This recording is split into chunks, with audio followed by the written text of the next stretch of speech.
In dem nächsten Panel dreht sich jetzt alles um Lebensmittelersatzprodukte, ganz spezifisch um Ersatzprodukte vor allem für Fleisch oder tierische Produkte. Konkret lautet die Frage, wo liegt die Zukunft der Artificial Animal Products und ist das etwa Lab-Grown Food? Denn eines ist klar, und das wisst ihr sicher alle, so wie wir heute alle essen, kann es eigentlich nicht weitergehen. Und das hat verschiedene Gründe. Zum einen, weil die vielen tierischen Produkte unsere Umweltressourcen auffressen, aber zum anderen auch, weil ganz offensichtlich ist, dass das langfristig sehr ungesund ist.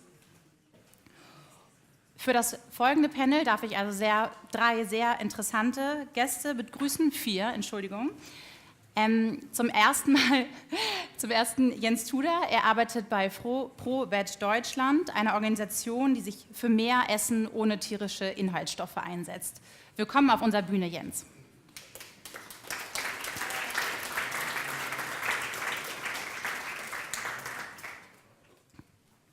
Außerdem auf diesem Panel sitzt Radek Hušek.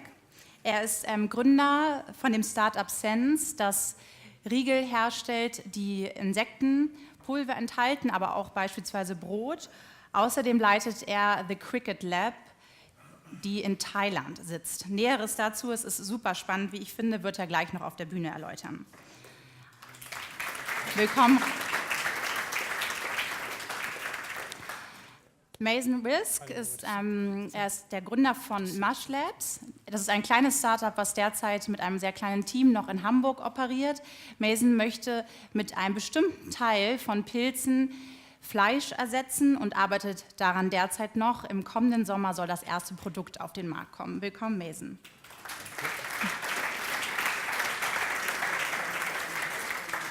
Und als viertes Paulin von dem Berliner Restaurant Good Banks. Good Banks, und da können wir anschließen an das vorherige Thema, arbeitet zusammen mit Infarm. Und bei Good Banks stehen diese großen Boxen von Infarm, das heißt, die Kunden von Good Banks, einer Salatbar in Mitte derzeit, können tatsächlich direkt aus diesen Infarm Glaskästen ihren Salat auf dem Teller landen sehen. Willkommen, Emma.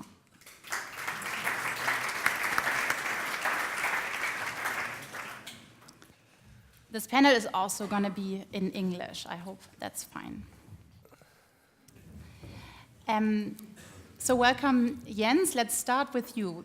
I just mentioned that your organization wants to try people to get into eating more vegetables or more vegan or vegetable food.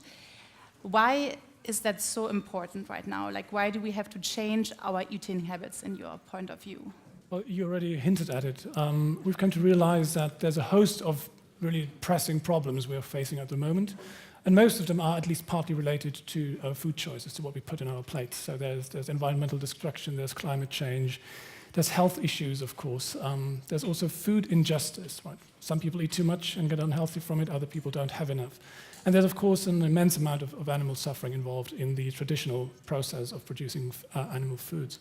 So this is why we've identified changing what we eat as a multi-problem solution, actually. And that's why we strive strive for a world where we can reduce global animal consumption and production by 50% by the year 2040, thus solving a whole array of pressing urgent problems. So reducing the animal consumption by 50% up to 2040 is quite an ambitious goal, I think. It is indeed. How do you want to reach this goal? Well, we work on an institutional level, so we work in all important sectors of society, from the political arena to the free markets, as well as raising awareness in civil society. And we do know that the goal is ambitious, but if you look at the state of the world at the moment and a host of problems, it is about time we set ourselves ambitious goals, I think. Mazen, you now are trying to produce a product that is replacing meat. Do you think this goal is too ambitious, or do you think it's realistic? I think people have to dream. It's ambitious, and I think we can get there because, as he said, one of the more important things is in the West world we are trying to optimize what we want to eat, but there are people around the world who need food and we need to think about them as well. So this is another important thing, that how do we disperse food equally to other people who need it as well. And how did you get the idea with your startup Mush Labs to develop a product that is replacing meat? Like, what was their first intention? Why do you exactly do this? For me, if you tell me why I wake up every day, it's to be able to create something for the third world, very honestly. With my biotech background, I knew that I could take advantage of mushrooms and what they have to offer in nature, and then translate it into the lab and see it grow.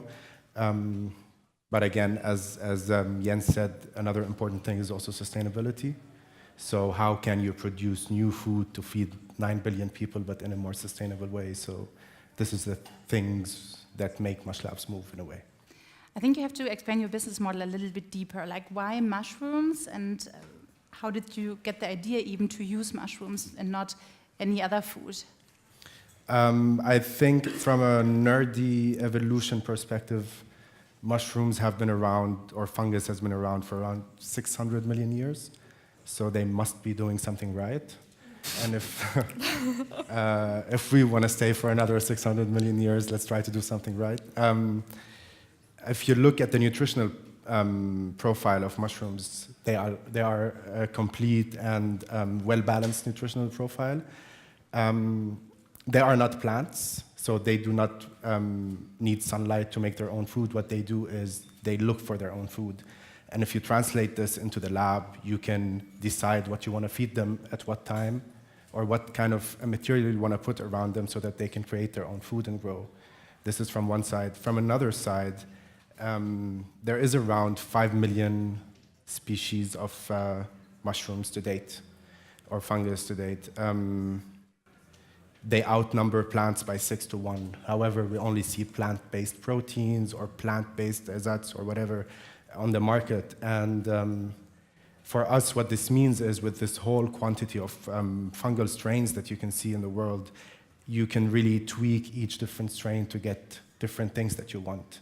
So we are trying to shift it in a way from moving from just creating, let's say, a pea protein, and then deciding how can it work, and then figuring it out how it works, into really creating or integrating the growth of our strain into directly what product we want to use. So it's more of an integration and more of a customization of the strain to better fit with the product at the end. And will the product in the end really look like meat or taste like meat in any ways, or is it just like a totally different product, basically replacing some functions of meat? So fortunately for us, at the moment, we are prototyping with a few different final products in the lab. The nice thing about, again, the strains that we're working with is, and the technology that we're using is, you get the protein, but you also on top get a lot of different things that add to the texture and to the flavor of the final product, which can give it a very meaty taste and texture. And when is your product ready to go into Emma's salad store? We are talking about this. So the plan is around summer of next year will be our first soft launch. Emma, I checked out your menu again, and I saw that there's a lot of chicken on your menu still, and I can imagine that you probably have a lot of open customers. I mean, it's a totally different experience if you go to your restaurant, you see the salad in front of you, and then you get this salad on your plate. Why do you actually need to sell like real meat anymore? Like, can you not replace it with anything else, since your customers obviously are kind of the innovative type? Yeah. I think I will start a little bit from the beginning, because I think probably not everyone knows Good Bank. Who doesn't know it? It's enough. I start all over. So we're a little restaurant located in Mitte. We have 3 vertical farm modules of InFarm. For whoever InFarm sounded like a bit of magic, it works in there since April 2017, producing over a ton of green vegetables every year. We harvest until the 70th guest every day with our own lettuce. We make the bowls out of it, etc. We are a very innovative restaurant. We have everything what you can imagine, what a digital, modern restaurant needs. And as you said, why do you have meat? And for us in the beginning, it was really a question, where do we want to go? I have to oppose how you introduced us. We don't see ourselves really as a salad bar. We see ourselves as farm fiction, meaning we integrate not only own-grown food, we also work, for example, with urban beekeepers, but we integrate a lot of techniques, which is craftsmanship. And that's a little bit where I want to jump in, also why I may be here a little bit a devil's advocate, because we have super open customers that come inside, they know what they want to eat, they think very healthy, you think they think sustainable, they don't. Last year in fall, we introduced a beautiful menu we did together with an ex-chef from Noma. It was super regional. It's great in gastronomy if you work super regional, super seasonal, you have good ingredient costs, you have great produce, it's really fun. But people, they didn't find it appealing. What became our best seller is the chocolate chicken. What is that? It's a salad bowl made with the chocolate oak lettuce that we grow in one of the Infor modules, and with avocado and with chicken. So what do?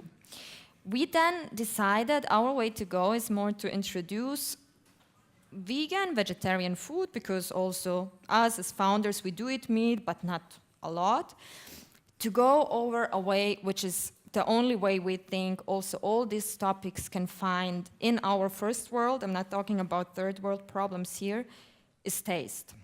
And you have to offer the consumer something he would find so appealing, so sexy, and so tasteful that he will choose that over choosing meat. We did that with only one dish so far, which I can really sign. It's the vegan truffle mushroom. It's a dish made with a vegan sauce, and it's one of our best sellers, and people likewise, either if they're vegan, vegetarian, if they eat meat, they eat it. But for us, where we see hundreds of guests every day, the only topic we can really work on is not an ideologic way, it's not a dogmatic way, it's really undogmatic, just giving them something where they will say, taste is fucking amazing, I'm taking it.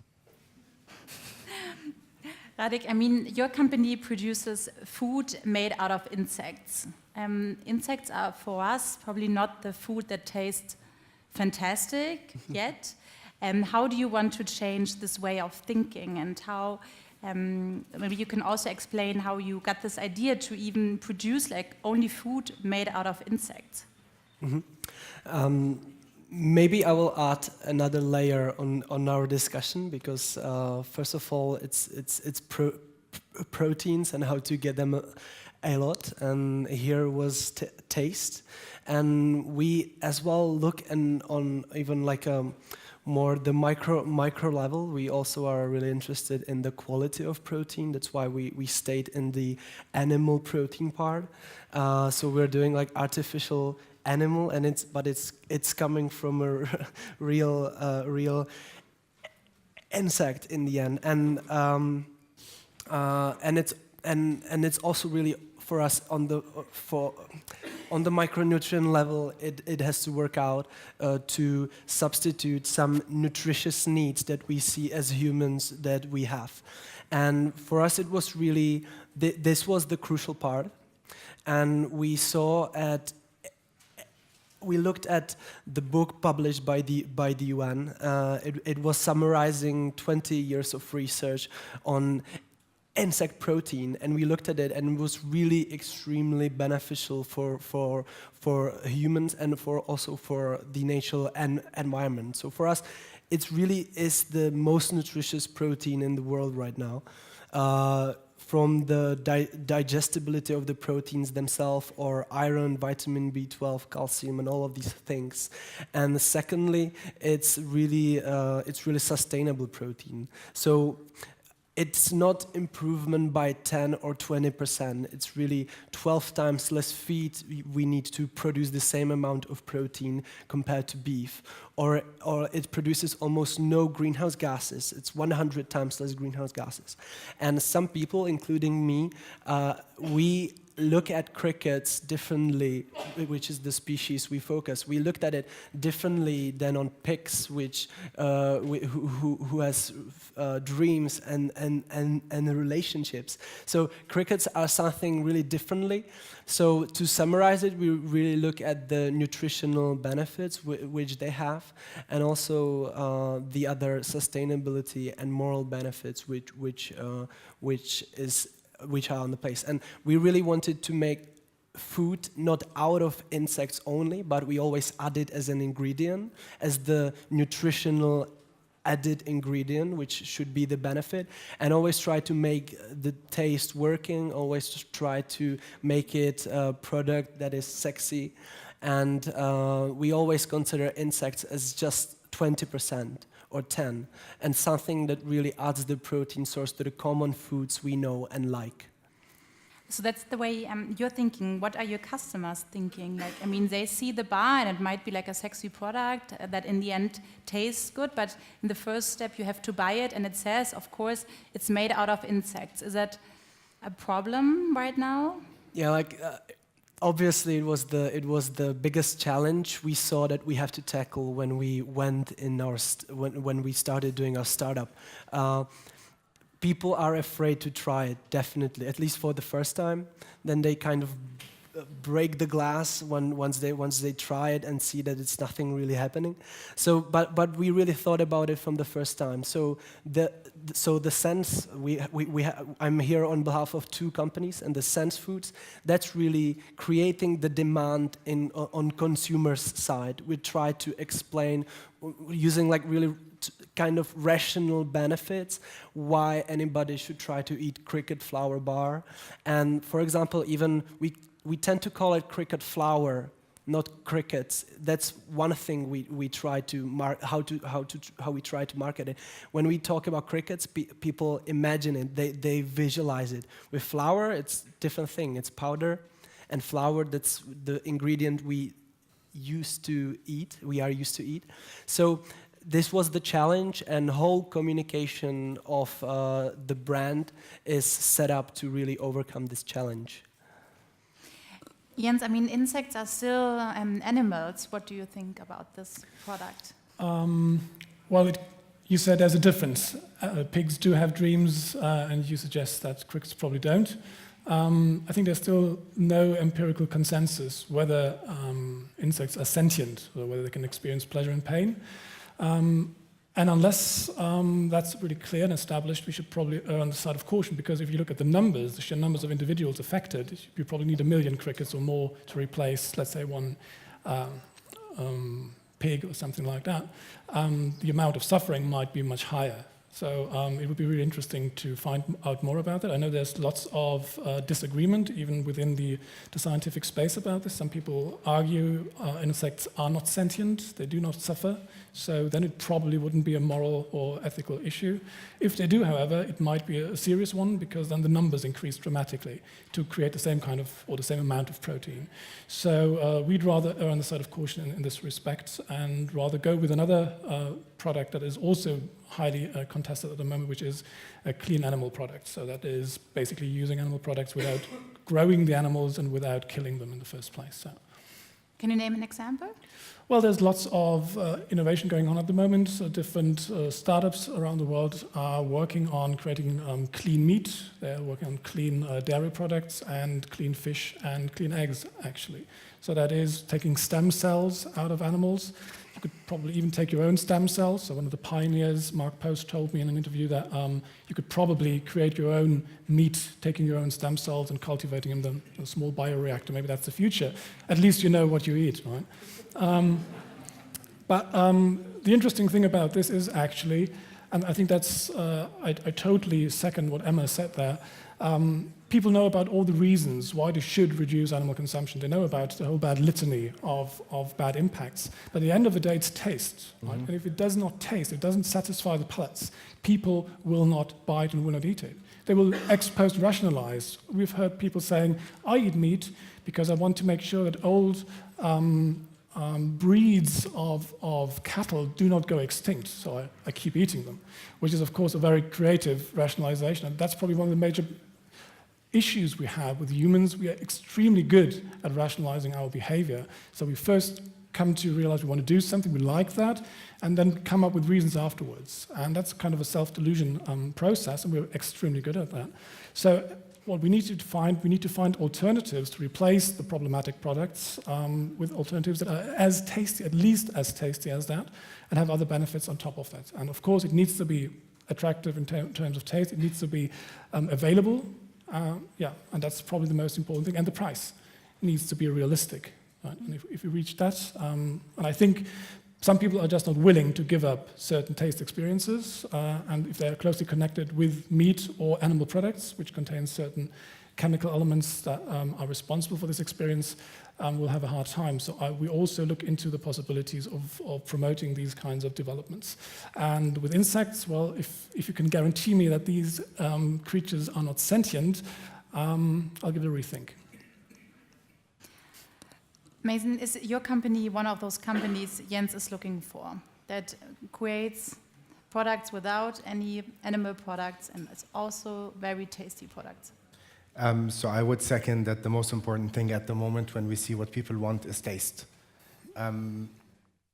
If it tastes good and it saves the world, kudos. If it tastes good and it's nutritional, also good. But if it doesn't taste good, no one cares, unfortunately. The thing that we're trying to do is trying to be very fast to market.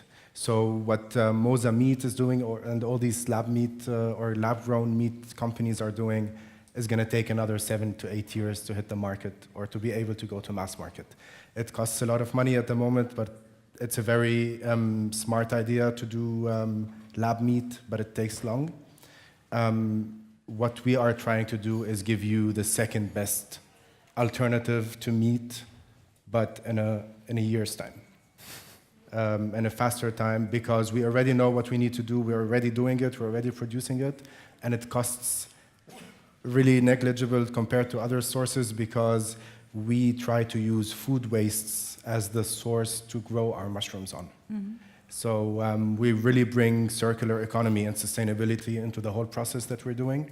So, and how I would like to say it is always, we are creating food or protein from nothing. Anything that you would want to throw away, we would figure a way out to put it into the culture, grow it in a bioreactor, and get food out of it. And that's why we could do it for cheaper and for faster. And why then are there not more companies like your companies out there already that produce products like you do? What is so hard about it, and what is the big challenge to do something like this? I think one of the challenges is, at least from my humble experience in Berlin, is how do you not only sell a product, but also create everything from A to Z in the lab. So you don't, at the end of the day, you need a lot of hardware to create the final product. You don't just need 2 or 3 laptops and you create a software and sell it. Rather, you need to start from a lab scale into a pilot scale, into an upscaling process where you can produce 5,000 tons a week and then hit the market with a branding and a product campaign. So all of this is a bit challenging, of course, but it also makes it more exciting because you are in control of what you want to tell the people. Mm-hmm. But I think this is one of the biggest challenges as to why there aren't enough companies doing that. Radek, what is your point in this? Like, why do you think there are not more companies challenging like the food market like your company is doing? I think there are fortunately more companies. However, it's a really new trend. And when we started, it was like 2015, and we looked at the market, and there was really nobody. That's why we started Sense. We just looked at the protein source.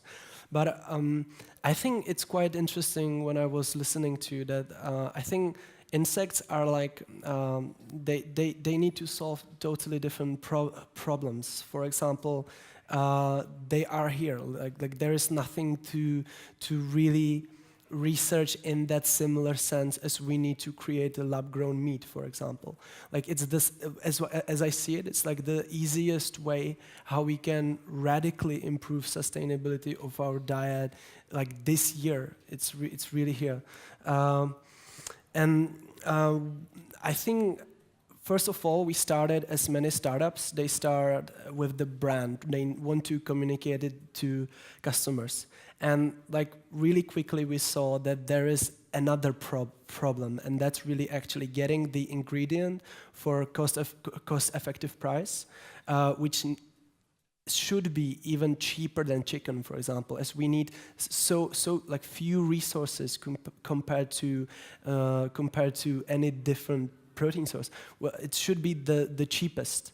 So also, and the reason is that there are only small farms and people are sourcing from like family companies, and it's super primitive how the farms are made right now, and they are super small. So no really cost-effective savings there. So we quickly saw that there is a need to actually come up with much more cost-efficient cricket flour and in big capacity. And that's why we started Cricket Lab. That's a quite new project. There's only maybe one company in the world other than us that is doing that on that large scale. Our maximum capacity should be like 3.5 tons of cricket flour per month. So it's quite a lot.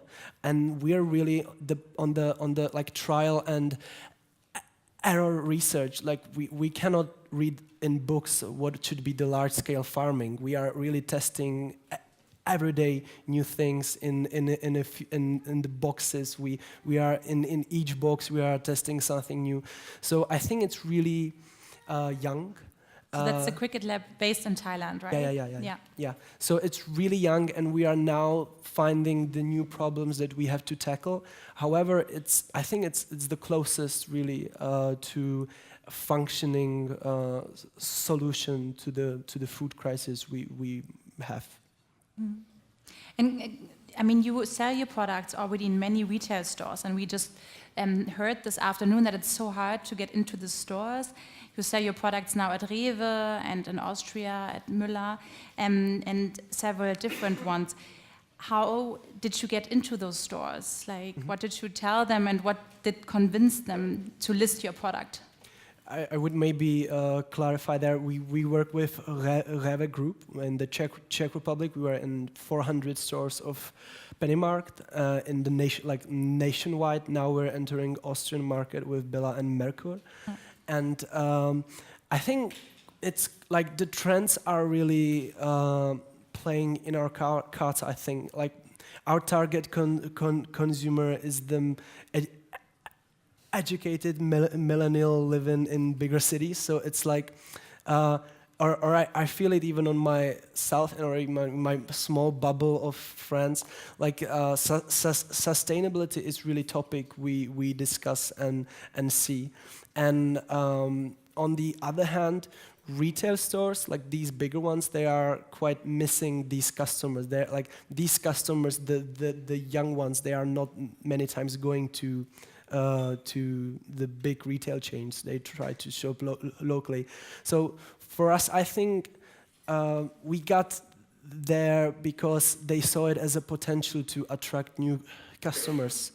It's quite controversial if you look at it, but it's the way how actually mainstream public can really get to know this and get to know these problems and talk about it, because when they see it on the shelf of, I don't know, like 1,000 stores, it really gets the visibility. So for us, it's like win-win situation that we offer to the retail chains. They know they need to change, and we can help them in that sense. Emma, have you talked to any customers who really are aware of this topic? Do you feel like they are recognizing there has to be a change, or are they just coming to your store to take some nice pictures and to eat good salad? We have both. No, but we have actually a lot of customers, a lot meaning a few percent, that really come specifically and ask us or the team, why do you sell meat? For me, that makes no sense. Why? And it's, I think, then coming back to this idea of farm fiction, also explaining what we do with the meat, where we source it from, that it's also about craftsmanship, how to work on for us, let's put it in the gastronomy. I mean, we're not really a small restaurant. Next to us are 10 others. Explain it to them. And what is missing for us to also bring it really to the consumers, you have your retail chain, you have like an end consumer product. If, for example, Mazen says, I'm focusing on the first world, I'm making you I a am mushroom. focusing on the first word. Hey. Mazen and I know each other, so. So if I would have, let's put it, a burger patty or a patty of the mushroom meat, what is lacking or what is very difficult, because it's small companies, young companies doing it, it's the accessibility and the price to put it in. And then we come to the taste-wise. But that is then a really hard topic that one needs to then discuss also with the consumers that are aware. But unfortunately, or how it is, it's really not a big part of them. Have you tried any products like a mushroom patty before, so you can really tell that your customer is not willing to pay a higher price for those kind of products? Let's put it, if I would be able to have some lab-grown meat or some products from Mazen, I would introduce them as a special, and I would test. I cannot answer you that. It would be for me a great test. It's a bit accessibility. We have to see what we're going to integrate. We were looking also into alternatives from insects. We're not there yet, but something which is a bit more understandable for a typical guest like we all are. Yes, I'm very open to that. And we talked before a lot about taste. I mean, isn't there a chance in your point of view to change the way people taste or what people like? I mean, some years ago, people have ate like different stuff than we eat now. Isn't there like a mechanism that we can change what people like nowadays? Yeah, I think generally the zeitgeist movement is a positive one. There is a movement that is happening, which is not only 10 millennials living in the cities, which seem to be the target group of all of us, which is not true. There are a lot of other people around, and I think one must never forget humans are animals. We have instincts, and we are raised with connotations and contexts in our childhood, and still we are raised in a society where eating meat is not connotated negatively. It's connotated with a cow being on a farm, with a farmer coming, and then you have to eat for half a year out of that cow. However it is, or it's the burger and you're manly and you go out with your friends, you have a beer, you need a meat. And all of this, it's just going to be a process of change. And I think there is no miracle that's going to happen, unfortunately. I think either there's going to be really a shock wave where we will all react. Otherwise, it's just going to be a ton of like mini injections until really it flows and you have really a substantial feeling that something has changed and that you have really different products in restaurants, in retail, wherever. Do you think so too, Jens? Is it going to be like a small movement with some small injections, probably? Well, there's always a small start, of course. I think that it's true that lots of what we eat and how we experience what we eat and our taste preferences is influenced by the society we live in. There might also be some biological or chemical basis to that as well, which might not be that easy to influence. I think it's very important in order to further these developments, either way, would be also the framing of the whole thing. I'm a bit surprised that we're talking about lab meat and in vitro meat here still, because I think that is not exactly helpful. It's kind of reinforcing this image of this being unnatural or artificial. Most of the things we consume, like beer or cheese, are unnatural. So these are things we cultivate. That's a very old tradition. We've been doing this for thousands of years.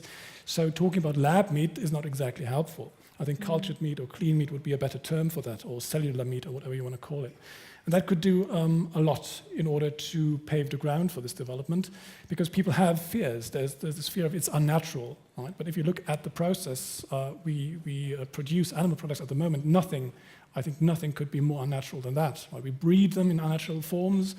We feed them unnatural food, we treat them in unnatural ways, we slaughter them in unnatural ways, we stick in lots of chemicals and antibiotics and so on, and still believe it's more natural than what we get out of a lab, right? So, and at the end of the day, it would be no difference to what we do with beer and other stuff. So I think the whole conversation and the framing is very important, and I think this is the right time also to think about this and find the right terms in order to make at least one obstacle less in the way of this development.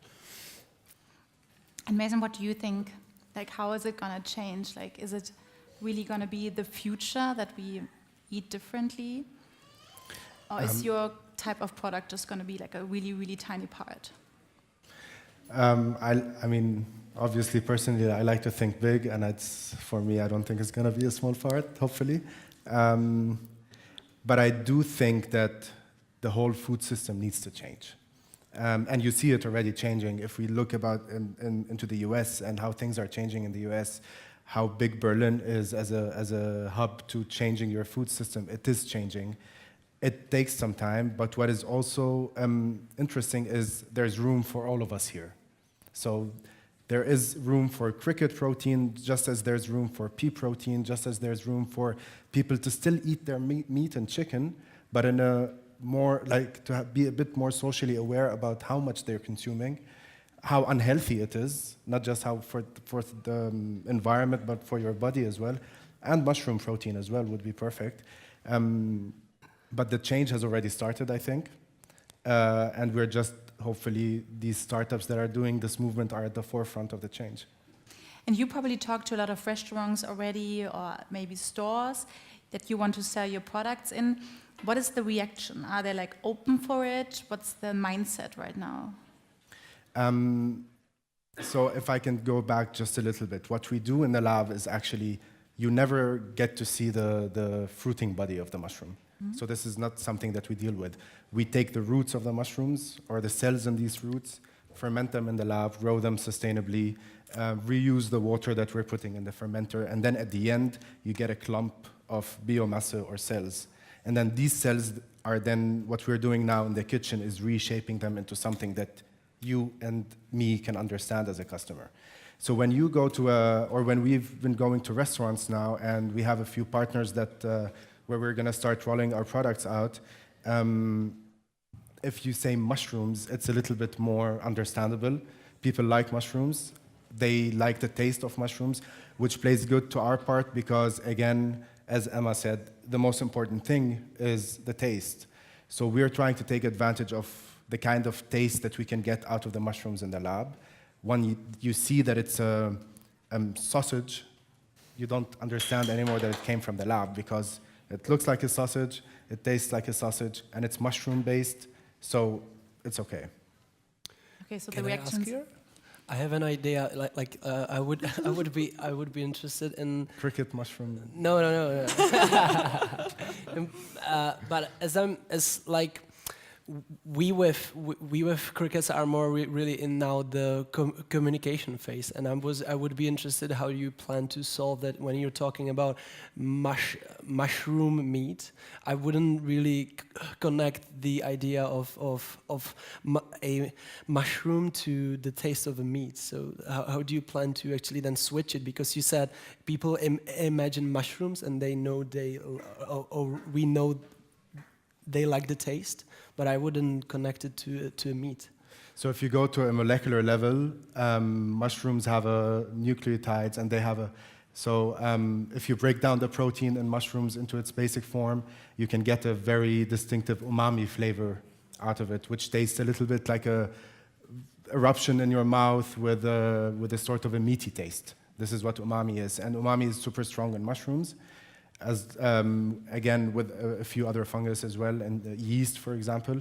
What we are trying to do is really understand at the molecular level in the lab, how can we take advantage of this distinctive flavor that mushrooms can offer, and naturally harvest it in a way that at the end, in the end product, it gives you this mushroom taste, this meaty taste.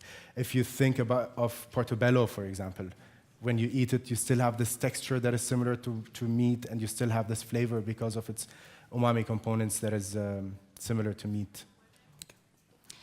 And before we finish, are there any questions for any of the four on stage? No questions?